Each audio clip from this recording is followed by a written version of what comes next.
থোড় butter ছবি তো আগেই দিয়েছিলাম, আজকে দেখাচ্ছি কিভাবে বানালাম।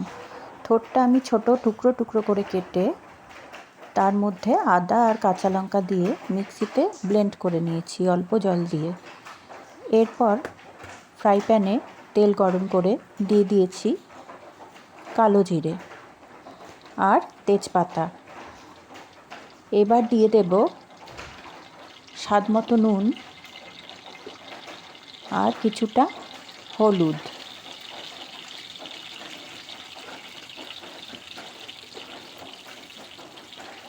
এরপর থোড় বাটাটা এর মধ্যে ঢেলে দেব।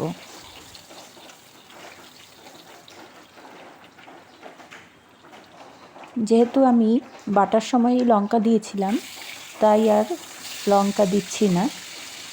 এবার ভালো করে নাড়া দিয়ে একদম শুকনো শুকনো ভাজা ভাজা হয়ে যাওয়া পর্যন্ত রান্না করতে হবে।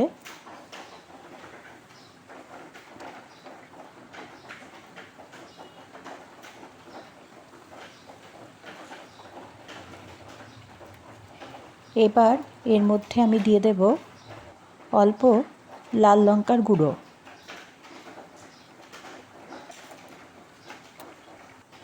কাশ্মীরি লাল লঙ্কার গুঁড়ো ব্যবহার করেছি। এরপর ভালো করে শুকনো শুকনো হয়ে গেলে স্বাদ মতো চিনি দিয়ে দিতে হবে আর অল্প কিছু কিশমিশ দিয়ে দেব। আরও বেশ কিছুক্ষণ পর এর মধ্যে দিয়ে দেব 1 চামচ ঘি। একদম শুকনো ভাজা ভাজা হয়ে এলে নামিয়ে নিতে হবে আমাদের থোড় বাটা।